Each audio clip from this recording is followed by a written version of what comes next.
Good afternoon, everybody. Come on, we can do better than that. Thank you.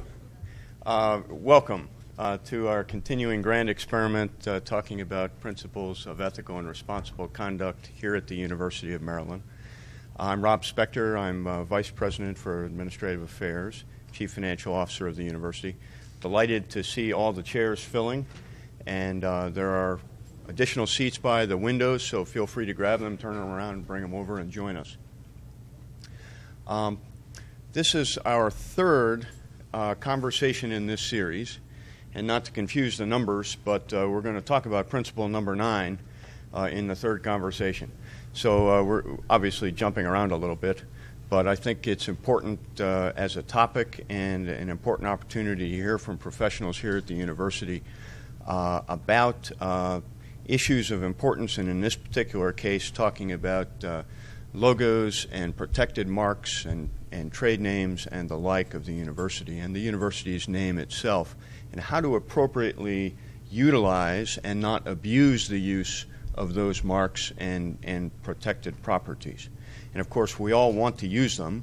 We all like the affinity with the university and being connected to the university. We want to make sure that we use them properly. And conversely, we want to make sure that we don't use them inappropriately.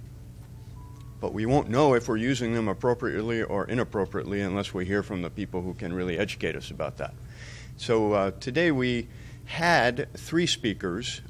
One wasn't able to join us at the last minute. Brian Darmody was called into and needed to be at a committee meeting of the Board of Regents up in Baltimore. He and I just passed each other on the highway because I was coming from a committee meeting in Baltimore. All of the officers that I passed, and there were many of them, were pointed northbound, and so I hope he had as good luck as I did, because I was moving pretty fast to get down here, but none of them, fortunately, were pointed in my direction.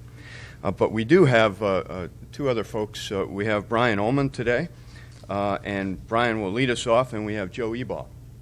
So let me start with Brian. Just a brief introduction. Brian serves the university as Assistant VP of Marketing and Communications here at the university. Prior to this role, he served 5 years as Senior Associate Athletic Director in Maryland Athletics. He is, it would be an understatement to say he is a proud alum. This says he's a proud alum, but I know he is a Terp through and through, and pride doesn't really describe it. And he is a graduate of the Merrill School of Journalism, College, I should say, of Journalism. He has professionally been at positions in the Special Olympics and the Washington, D.C. Convention and Tourism Corp. And interestingly, Brian is the author of 3 novels. And maybe if we have time later, we can find out a little bit about those titles and interests. But for now, I'd like to turn the mic over to Brian Ullman. Please welcome him.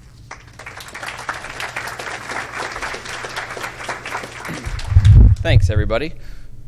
When Rob said we'd be at Comcast, I'm like, oh my God, there's going to be thousands of people and cheers and like, no. But I appreciate you guys coming out.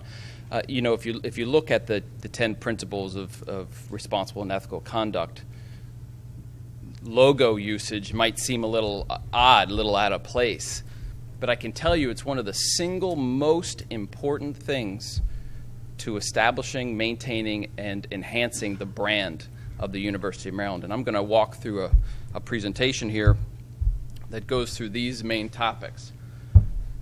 I'm going to tell you what the golden rule of marketing is. I might test you before I give you that. I'm going to spend a little bit of time telling you what the design standards are. I'm going to tell you what happens when those standards go awry and give plenty of examples that I hope don't upset some of you in here. Talk a little bit about the importance of a website wrap, fear of the turtle, and then ultimately how we can work with people to establish their own sub-brands and still have it tie back to the University of Maryland and the importance of that. So let's go ahead and get started. Who knows what the golden rule of marketing is? Hands. Anybody? Josh. Thank you for volunteering.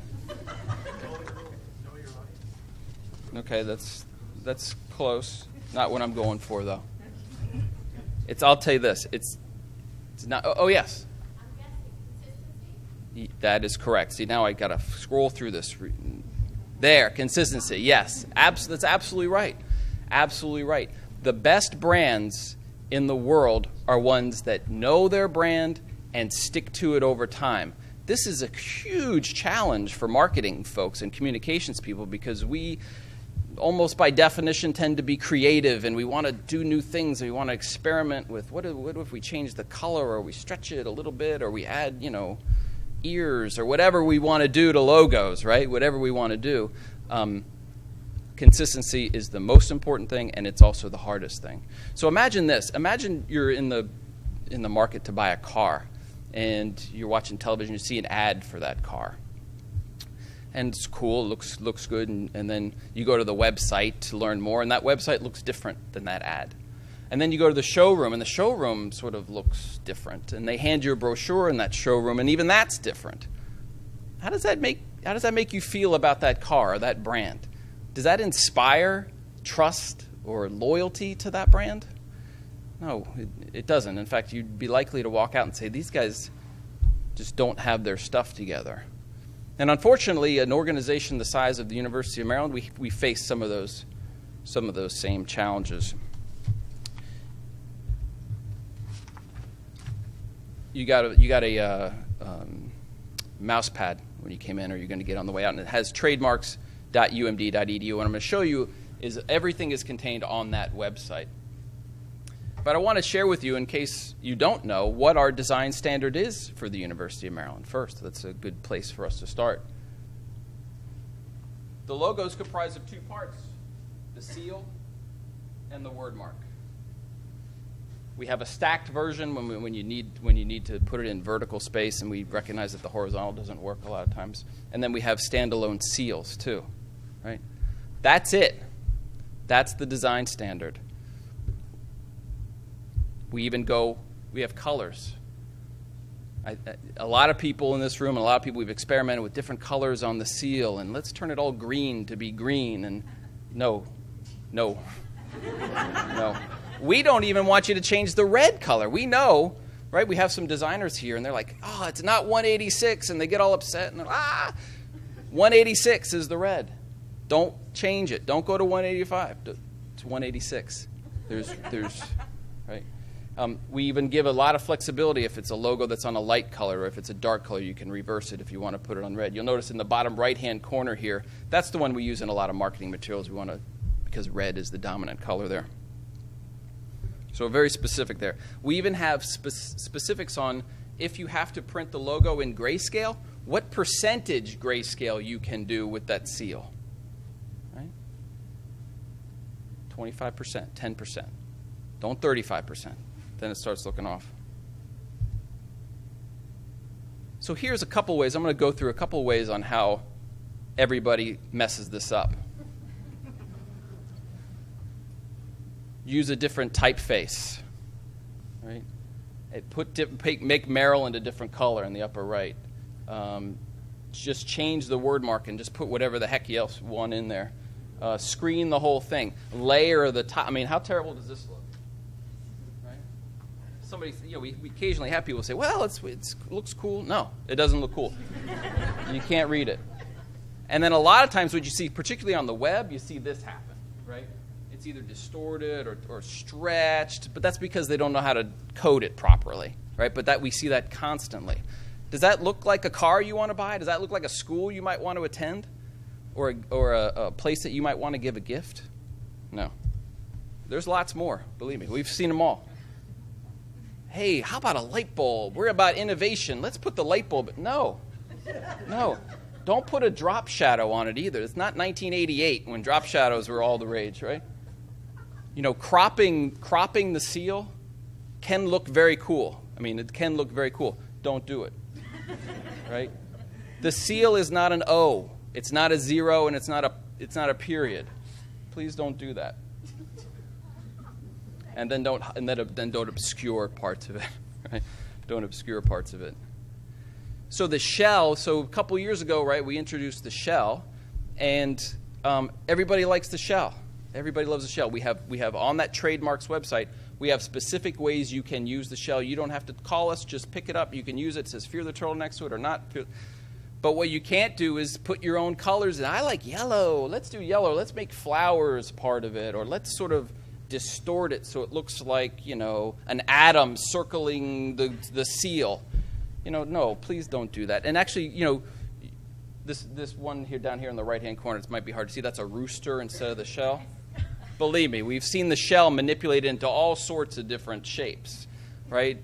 In fact, this one here, we saw the light bulb.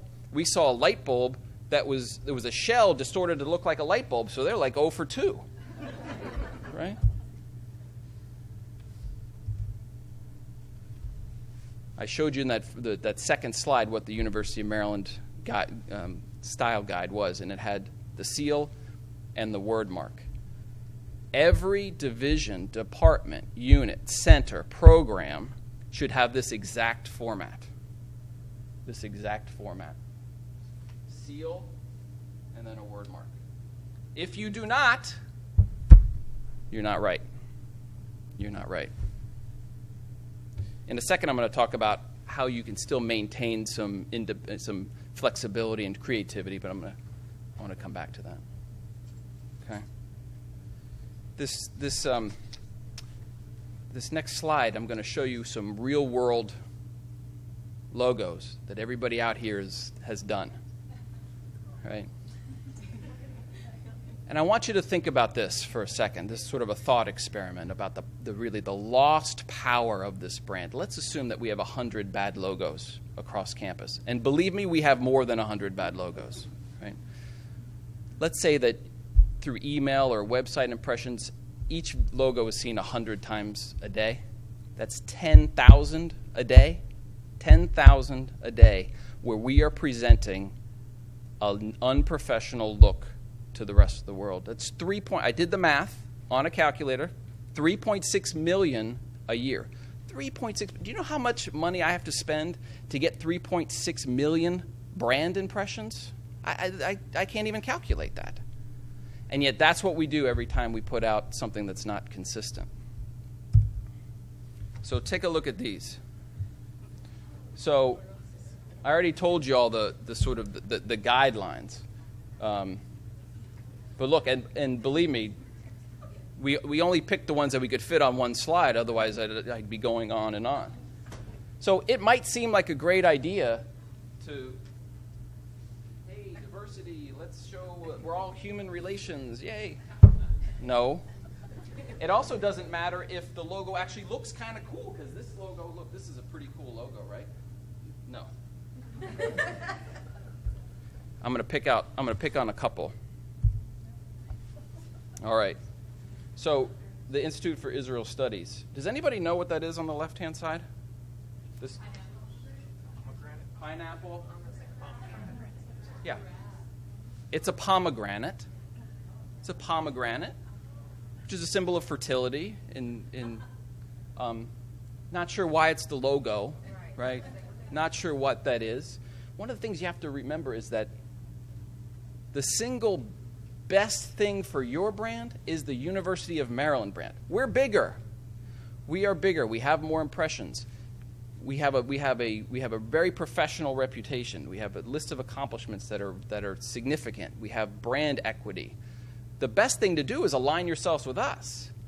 Aligning with a pomegranate, although it might be, no, I was going to say it might be clever. It's not even that clever. I mean, it just doesn't. Most people don't know what it is. Most people don't know what it is. Don't mess with the shell. Don't mess with the shell. And then on top of that, don't imply that careers can only be had by people with ties, right? Don't do that either. But I do want to mention something about career of the turtle and fear of the turtle and all sorts of derivations of that. We do allow it with permission. So this was an issue that had come up several years ago with Queer the Turtle, and did we allow it and did we not allow it? And for a while there was a policy that you know. But the reality is Fear the Turtle is so grassroots, it's so part of everybody that it actually helps there's differing opinions, but I believe it helps when we can do this. It sort of reinforces the brand a little bit. It has to be appropriate. I don't know what career the turtle means, but I want to put that out there. So if you want to have fun with Fear the Turtle, we can work with us and we'll work through it on that. All right, here, one more. So look, this is awfully close to being correct, right? Can everybody see it? Programming languages down here, right? If you cut this part off, that's right. This is not exactly right because it should be over here, right? But pretty good so far. But then somebody just went a little too far, wanted to pull them back. So they noticed that, look, PL on programming languages and University of Maryland, UM, that spells plum. Plum, what a great idea.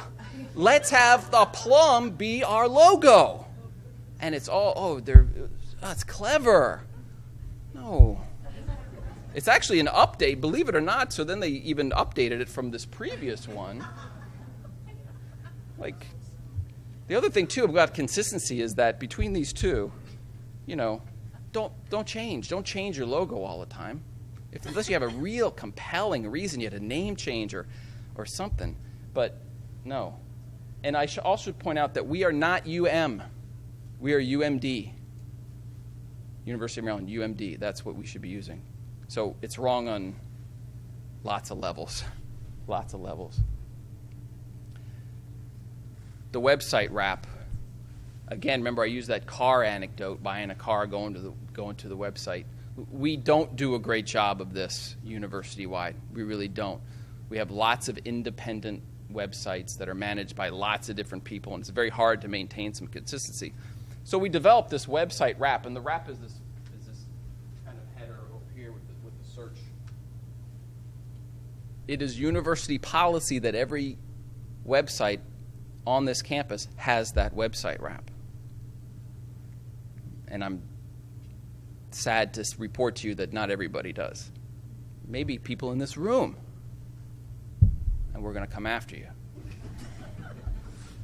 No, but the point I want to stress here is that I think it's in your best interest to align yourself with the University of Maryland. Trade on our brand equity and present a united front to research funders or donors or prospective students, prospective faculty members. We're not doing that. We're not doing it right now. We're not doing it right now. I want to tell you, I've got a couple more minutes here. The difference between a logo and a brand and a design. A logo is not your brand. We hear it all the time. Well, that's our brand. That pomegranate, that's our brand. No, that's not your brand. Your brand is a much broader thing, and I won't get into the details of what a brand is. A logo can be a part of that, absolutely. But more important, what we're saying is use that standard design logo, but through design you establish your brand. Here's two examples, right? So on the left, it's hard to read, but that's a brochure that we designed for the College of Information Studies, the iSchool. And you'll notice that in the lower left-hand corner, if you can see it, it's the appropriate mark. But the rest of it is, you can't see it. There's swirls, and there's certain imagery that they like to use. There's certain fonts that they like to use. That establishes their brand, very dynamic brand for the iSchool. But it's anchored by that word mark. Every publication that comes out of this university, the design can be very flexible, but it has to be anchored by that word mark. That's the consistency of it. On the right, there's another version. It's harder to see, but this is from the School of Public Health. Again, you see they have a very unique design using the hexagons. So adhering to the design standards in no way inhibits your ability to establish a sub-brand for your unit or your division or your program or your center. Yeah? The way they use the word mark, is that permissible? Running up at a diagonal like that? Yes. Okay. Yep. We just want it on there. Right? We just want it on there. Yeah. If a unit needs help correcting the brand logo that they've been using, Yes. can they get that? You get it from us, right? We have Josh and Margaret, and maybe there's a couple others that we have a team of designers who can help, who can really help with that. The reality is that the logo, the standard design is very, very simple. All it's on the trademarks.umd.edu site, but we want to be a resource for you. We want to be a resource for you. Yeah, Gloria. Okay, sure. The question was, can we help? How can units and divisions and programs and centers get help?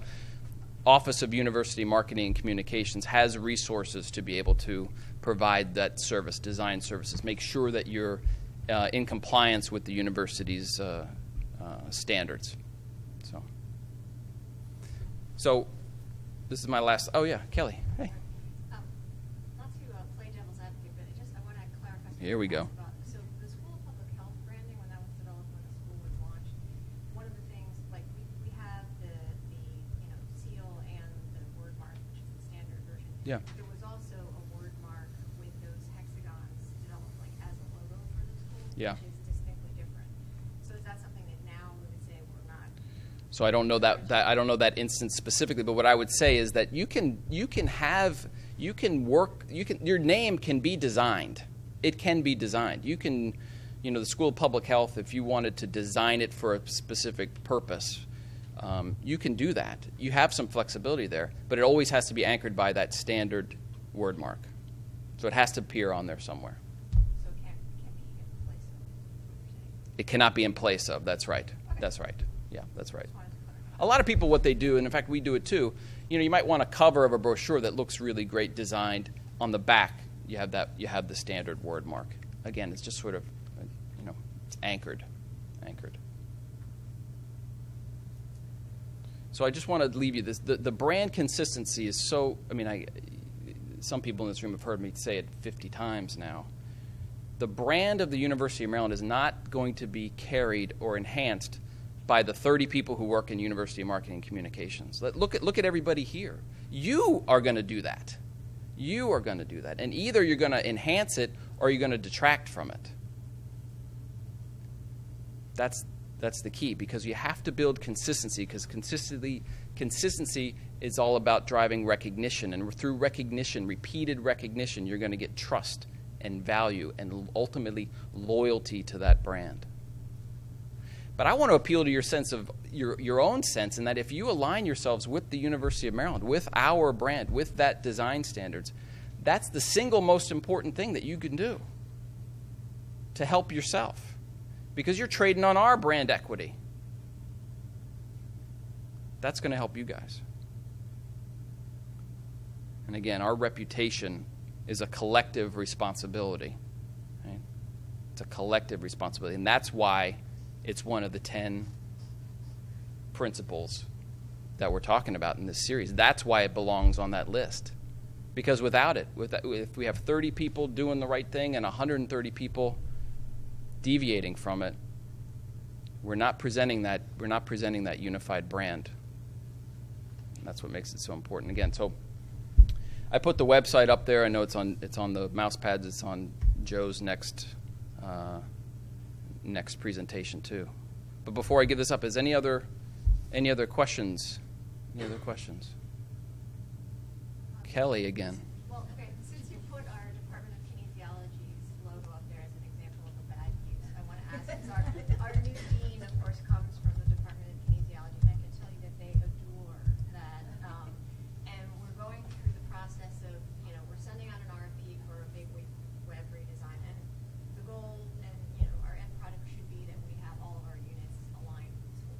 But I can tell you, Amen. I'm going to have to pry that logo out of their fingers. Like, it's going to be very tough. So, can you just, as an example, make a recommendation of how you would proceed with such a thing? Since the university isn't really taking the heavy-handed approach of, Not yet.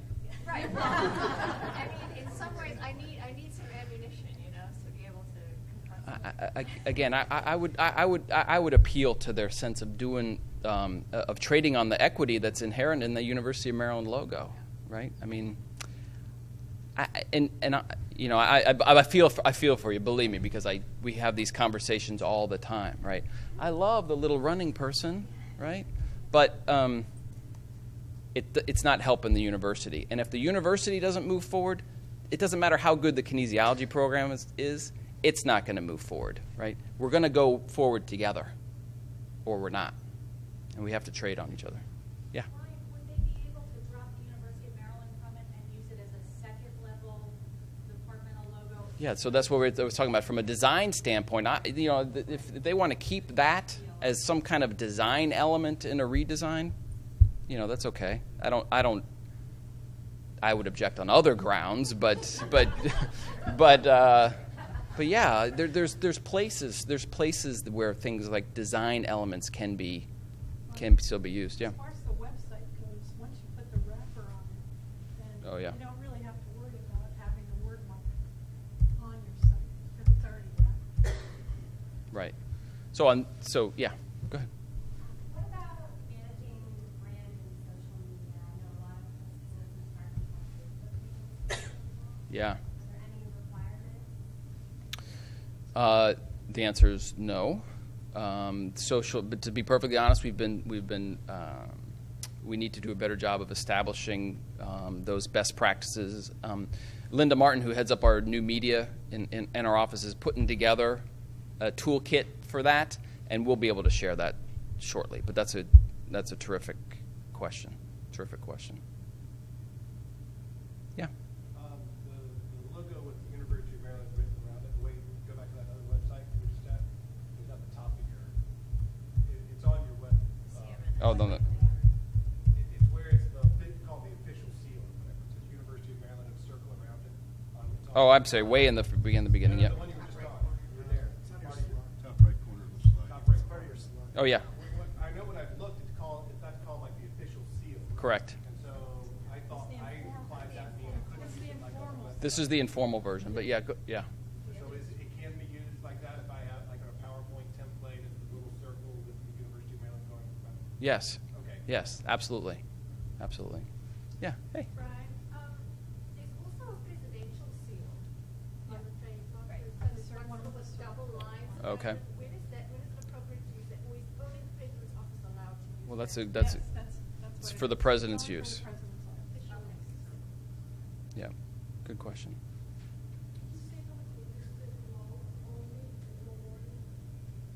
If you want to, you should call our office. There's a page on the website where there's special exceptions to certain things, but you have to clear it through us.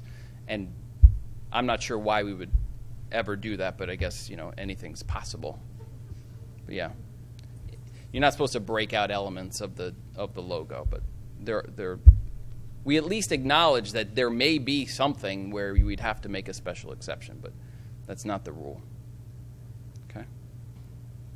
Okay. All right. Thanks, everybody. Oh, one more question? Yeah.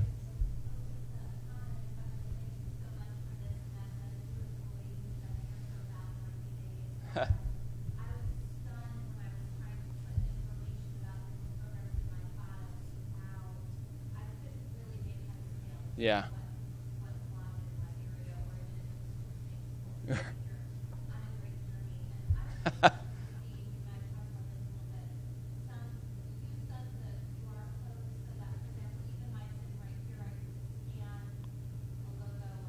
Yes. Terrific idea.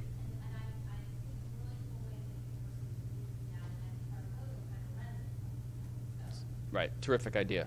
Terrific idea. Yeah. Okay. Okay. Thanks, everybody.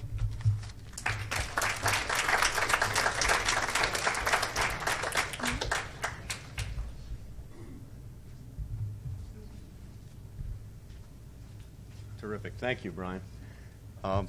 That's a lot to think about. It made me look at my lapel pin and wonder if I'm in violation. And again, sometimes if you don't know what it is that you're in violation of, it's hard to take the penalty. You probably are familiar with the mattress police, right? Every 7-year-old sees the "do not remove except by consumer" on your mattress, but you don't know what a consumer is when you're 7. So you're really wondering when the mattress police are going to show up to tell you you have done wrong. Well, in this case, really what we're trying to do is illustrate some of the more egregious violations of our standards and urge you, obviously, to take the right, true one path towards a consistent University of Maryland. Next, we shift gears a little bit. We have Joe Ebaugh, who is the director of our trademark licensing. Joe has 20 years of experience, to my jealousy, in the skiing and mountaineering products industry, having been a sales rep for a number of lines that you're probably familiar with: JanSport, Marmot, Sierra Designs, Vask, North Face products. He sounds like everything that's in my closet and in my basement, but hasn't been used recently, unfortunately. The experiences, though, from these organizations made him a candidate for shepherding this university's logos and our Terp gear production. He joined the university about a decade ago, just 3 months before the Maryland Men's Basketball National Championship. And as you can imagine, the frenzied popularity of Terp gear sent Maryland into the top 30 ranking of schools and licensing royalties almost overnight. So that was a lot to manage, just having come in the door. He works very closely with the university's licensing agent, which is the Collegiate Licensing Company, and with the over 360 licensed vendors and local retailers who handle gear on behalf of the university. He also represents Maryland in the university caucuses of the Workers' Rights Consortium and the Fair Labor Association, having been a 3-year term director of the FLA. So he brings quite a bit of information and knowledge to the fair treatment of workers who produce the products that we attach our logo and our marks to once we bring them in to this country. So that too is an important representation and an important role. So I'm very pleased to have Joe join us, and please give him a warm welcome.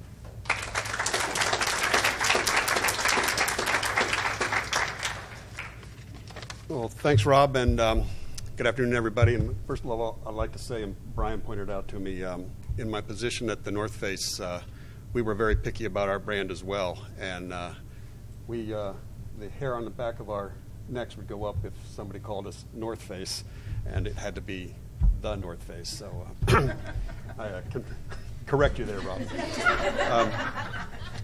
But what I'm going to do today, well, first of all, I guess I should have talked to communications and marketing about creating my presentation.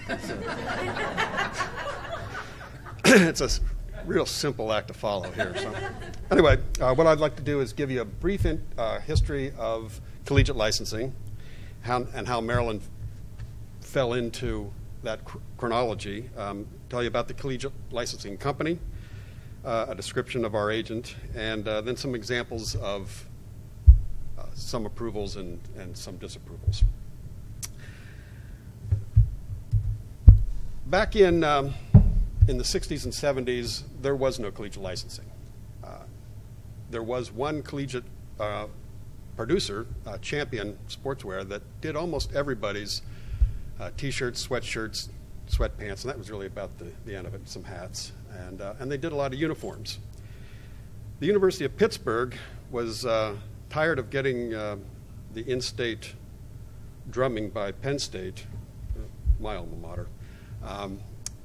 And so in the mid-70s, they went on a campaign to create a national power football team. They hired Johnny Major to be their head coach. They recruited a pretty hot running back by the name of Tony Dorsett. And in 1977, they played Georgia for the national championship in the Sugar Bowl, which they won. Tony Dorsett became Tony Dorsett, and they sold an awful lot of Champion product. But what Pitt realized was they weren't selling all of the all of the collegiate product. And in, let's see what year it was here, in 1980, Pitt registered 29 of their marks with the state of Pennsylvania and informed Champion that they would have to obtain a license in order to create any more product, which Champion kindly refused to do. So in 1981, Pitt sues for trademark infringement. And initially, Champion prevailed based on their argument that Pitt is endeavoring to profit from their huge investment to produce imprinted sportswear. But on appeal, that decision was overturned in 1982 with what I think is the most interesting line in the decision, and it goes, quote, "With negligible exception, a consumer does not want a Champion t-shirt, it wants a Pitt t-shirt. The entire impetus for the sale is the consumer's desire to identify with Pitt, or perhaps more realistically, Pitt's successful athletic program. And from this point of view, then, it is Champion that seeks to profit from Pitt's investment, particularly its athletic program," end quote. That was 1982, and sometime thereafter, but still in 1982, Maryland started its collegiate licensing program.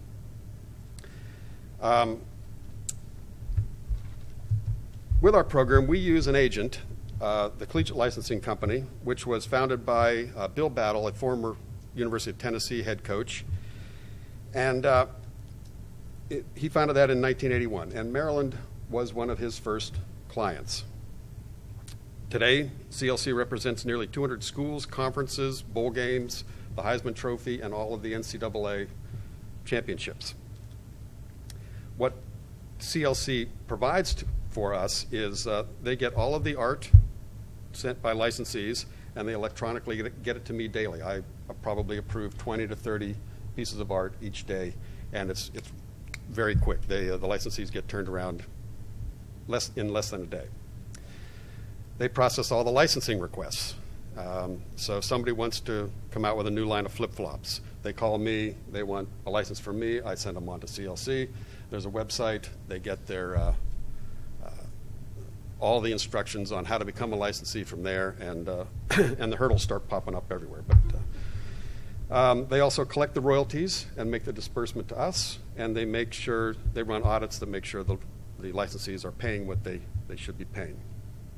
And finally, they aid in infringement enforcement at major sporting events. They'll come up usually once a year at a big game for us, usually the Duke basketball game and maybe the Florida State football game or something like that. They also make available to the licensees our logos. We have 3 sheets of logos. This is the first one. It's almost all athletic marks. When we came out with the new fonts, there were an awful lot of colorways, and it was a challenge for CLC to create our page, but there it is in just about every way you can possibly imagine. This sheet also gives all of our verbiage requirements, whether you put a circle R with it or a TM. It gives you the colors, like Brian mentioned on his site. It gives you the colors for print, and it also gives you the colors for the thread if you're an embroiderer. Second page gives 3 more athletic marks, and then our institutional marks. And on the right in the middle, you see the Fear the Turtle mark. Now, this is a pretty interesting and unique mark for Maryland. And it does bring up one thing. We charge 10% of the manufacturer's cost to the retailers for our licensing royalties. But for anything that says Fear the Turtle, the licensee has to make a special request, an addendum to their contract with us, and we charge them an extra 2%. And they all, whoa, wait a second, 2%? Well, that extra 2% goes to a Fear the Turtle fund that we manage for internships for our students to run in the summer for the preservation of the diamondback terrapin and its habitat in the Chesapeake Bay. I think we're the only school that honors its mascot that way, and I think it's a pretty unique program that we're pretty proud of and don't make near enough sound about it. So, our last sheet is called the College Vault. When you see logos disappear, like the Script Terps, people miss it. Where did it go? We want to use it. Well, eventually it'll find its way onto the College Vault. And the College Vault, it's important for us because it allows licensees to use old marks. It allows fans to embrace marks that they're familiar with. But it doesn't dilute the brand to the point where you've got a bazillion marks out there and they all mean Maryland, and none of them particularly mean Maryland. This is restricted to about between 8 and 12 licensees that CLC manages pretty tightly, and they usually print it on throwback jerseys or that sort of product, or old-looking fabric, new fabric that looks old, and that kind of deal. There's one company that all they do is make calendars with game programs on and as the backgrounds of the each month. Some of them are all here. They've come up here and taken pictures from archives to create their calendars. This is a scaled down page from our trademark guidelines on that website that Brian told you about. The first one, Brian should be happy is there. It's all uses of university marks must comply with university design standards. The second one is university marks may not be modified in any way without prior university approval. Well, what does that mean? We don't allow much alteration, but the alteration that we do allow is for particularly sports clubs to still identify with the university, but identify their sport with a logo of their own. But here they've used the logo, they've kept the original cartoon character intact, but just added some boxing gloves to it, a hockey stick for the hockey team or anything like that. One that we wouldn't have allowed, and didn't allow, was this one for TERPAC. It's a political action group. We don't want a club's campaign to look like it came from the university. So we're pretty careful about allowing something like that to happen, but the reason we disallowed this one was because they changed the turtle, not because it's a political action group. If they had drawn that with Testudo holding the flags, we would have said that's okay.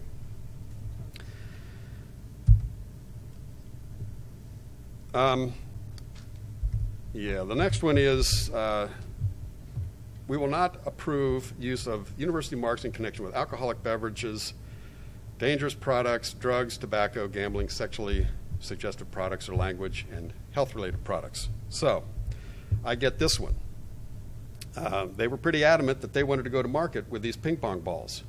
And they were pretty adamant that they were going to sell it to ping pong players. And I was pretty adamant that I wasn't falling for that one. And I knew it was going to be for beer pong in the tailgate section. So we didn't allow that one to happen. Now, one of the big things that I have to do is enforce our trademarks. If we don't if we don't use our trademarks, we lose rights to use them, and if we don't enforce our trademarks, we lose the right to use them. CLC helps out all their clients by putting a holographic hang tag or sticker on every product that gets produced legally. On game day enforcement, I patrol the parking lots and the tailgates looking for illegal sales. I'm an army of one out there. I don't get them all. I don't get very many of them, probably. But I do get assigned a police officer. If I see somebody, I call the police officer. He comes over and gives me a hand, and we try to deal with the situation. And it can be interesting. I have a few examples for you. When I first got here, one of the first games that I did was a bright sunny day. It was the first game of the season, and down in Lot 9, I found a guy carrying a duffel bag and carrying a shirt in one hand. Dead giveaway. You can look down these aisles and you can see him from a mile away. You know what's going on. Well, the shirt had the Natty Bo head on the front, and on the back it said, "Bo knows Maryland football." So I approached the guy. I said, "Hey, this is illegally produced product." He says, "Oh, no, this isn't Maryland product. This is the state of Maryland product." I said, "Well, it's, if you were in Baltimore selling this shirt, I might be able to buy that, but you're on our parking lot selling to our students and our fans, and I got to take your stuff." And the option for any bootlegger is you can either voluntarily give me the products, or I'll call the police. They'll cite you for trespass, and they'll take your stuff. So far, we haven't had anybody go for the trespass version. They've all been happy to give up their stuff. Well, 2 weeks later, the next home game, I'm down in the same parking lot. There's the same guy selling the same shirts. He was a little surprised to see me, but not near as surprised as 2 weeks later when I saw him again. And so I got three bags full of stuff from him. You would think that it's not economically feasible to lose, 50 to 100 shirts every time I pop a guy. But that might tell you also the quality of the products that you get when you get a bootleg product. The guy selling a hat for $5. Well, have fun wearing that hat. So what do we do with this product? In that case, we send it down to our agent in Atlanta, CLC.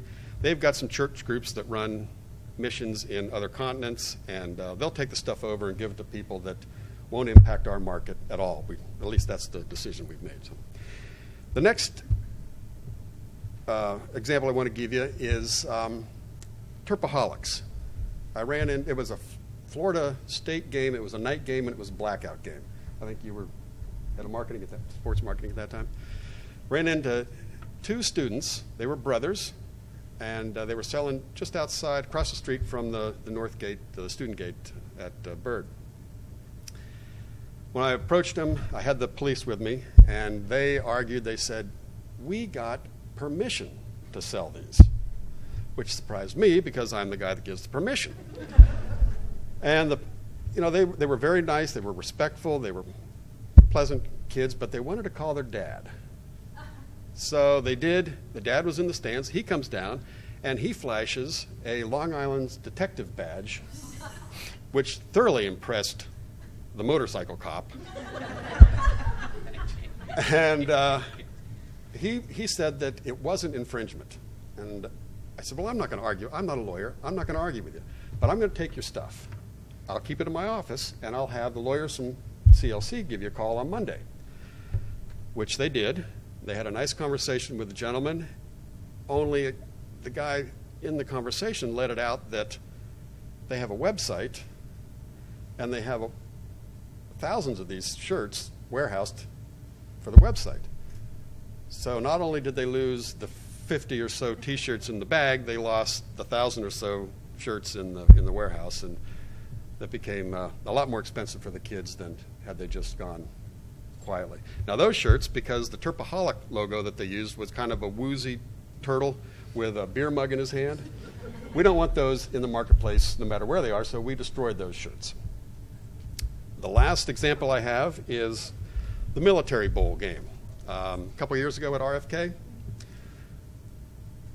since we were inside the Beltway, we decided to, and we expected a lot of bootleg activity, we decided to rent a police officer from the Metro Police Force. And because we're inside the district, he showed up with his cop car. And he and I rode around for about 2 hours before the game started. And it was the most amazing spectacle I've ever seen in enforcement. These guys, there was an army of them out there selling these shirts. And they would come up to him, and they would acknowledge him by name. "Johnny, how you doing? Haven't seen you in a long time. We didn't expect to see you here." Obviously you didn't. And while they're doing that, they're opening up their jackets, and they've got shirts wrapped around them in layers. And they start just pulling them out, and they're throwing them in the trunk of the backseat of his car. Well, this guy was going to do the WWF meet the next night, and he said, "I'm going to see all these guys tomorrow night up in Baltimore." So, but that's what he does on his off time. We filled the backseat of his patrol car 3 times. We got in the neighborhood of 500 shirts, and because it was in December, a lot of them were long sleeve. And they were just, Military Bowl. The graphics weren't that great, but East Carolina and Maryland and blah blah blah, whatever. But they weren't offensive. They were pretty nice shirts. The graphics weren't that nice, but they were pretty nice shirts. So instead of destroying them or sending them to Africa, I boxed them up by style and size and took them down to Martha's Table in the district. It's a thrift shop and homeless shelter, and they just couldn't believe their good fortune to be able to sell, $1 T-shirts for at least as long as they would hold out. So that's my 3 examples of how we disperse of the product that we get, and some of the examples of the scofflaws that we find out there. Are you ever worried about your personal safety? Yes. And when I first started here, I was dumb enough to do it by myself. And now that's why I get the campus police. They assign me an officer for every game. I have them on speed dial. And I see the guy, I call the police. If they're busy, I just watch him. If he walks off campus, I don't bother him. If he just gets beyond me, I'm not going to risk my life for a couple of T-shirts, illegal T-shirts, and they'll be back. But no, I don't approach him without the police giving me a hand anymore. No. Collegiate licensing is funny in that it's one of the biggest herd of cats out there, because every school wants to run their own program, and CLC tries to administer all these schools in as similar a manner as they can. But one of the decisions you can make is, who do you charge the royalties to or for? Do you charge your internal departments to produce pens or T-shirts for their staff or something like this? Some schools, they're iron-fisted. Everybody that's making a product has to use a licensed vendor and has to pay royalties. Maryland, we're a little bit, we think that's kind of robbing Peter to pay Paul. If you're not selling for profit, if you're just making departmental stuff, you can submit this form. It looks a little bit different on the website, but it's a simple one-page form. You just say what you're doing, how you're going to market it, the vendor you're using. We don't require you to use a licensed vendor, and we don't require you to pay royalties. So you can get it a little cheaper than maybe Notre Dame can get it. I think that's just about all I need to tell you. Our office is me, and my boss, who's not here ever, and I can throw Brian under the bus once, right? But I'm easy to get a hold of. If you're in a tailgate or you're walking to a basketball game and you see T-shirts being sold, give me a buzz. Just call either my office number or my cell phone. Leave a message if I'm not available, and tell me where you saw it. And chances are, we'll see that guy at that same spot at another game. So if I can just keep an idea of where things are being sold and how much is out there, the army of one can be a little bit more effective. So, yes.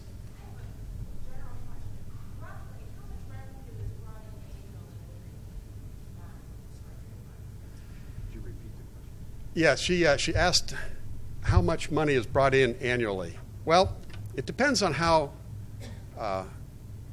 successful your sports teams are. I hate to say it, but we're about $1 million program, and we're in the top 40 or 50 of CLC schools, and they, like I said, they do over 200 institutions. So, yes. Also, you talk about T-shirts, but about businesses that uses also restaurants and use the mascot as well. Well, we kind of draw the line at, are they using the mascot to invite business, or are they using it to promote a town and gown atmosphere? McDonald's downtown has the mascot on their wall. We're fine with that. That's just a town and gown situation. If they were using the mascot to say, come on down to the University of Maryland's best burger stand, we would have a problem with that. So no advertising, but if you just want to embellish the restaurant, then we're pretty fine with that. Anything else for Brian or me?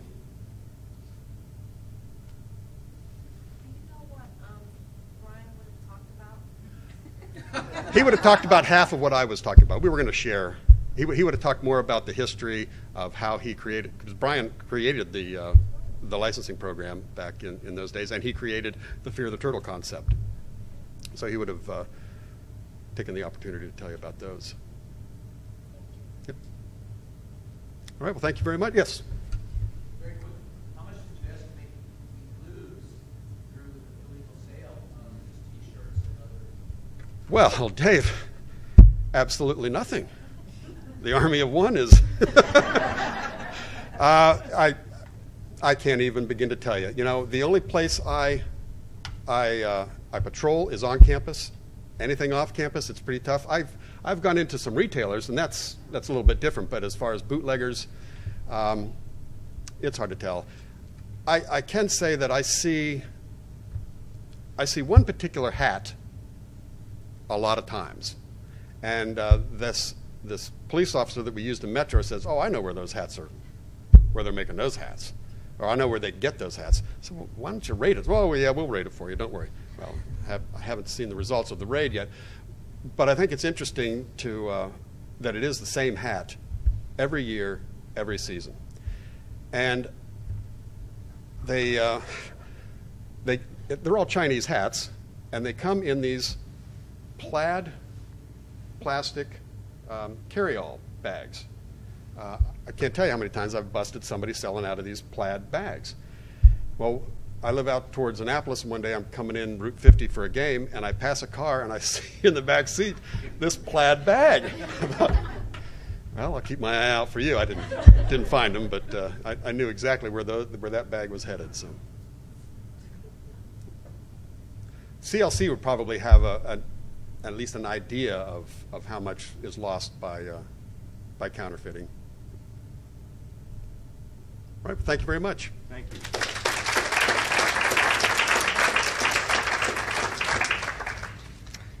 Wow. So I don't know about you, but I'm going to be pretty careful. There's been a lot of good information shared today, and I appreciate very much the participation of our speakers and all of your good questions. I like to end on a light note. And while we've been talking about a lot of focus on the rigidity of standards and the necessity for them, and on the penalties and the challenges of enforcing standards, we also have, by the very nature of this place, a very diverse and creative community that by its very nature desires to come forth with creative expressions of affiliation with the university. And so we don't want to kill that. We want to grow that. And we want to do it in a way, though, that is consistent with the standards and the opportunities to brand in a consistent fashion this great university. So please use these gentlemen and the folks, their colleagues in their offices, not as fault checks, but as resources to help you with the creative expression that we all want to create to represent the university. I think there's no reason to withhold and draw back on that creativity if it's directed in a very positive way. And I would encourage you to do that.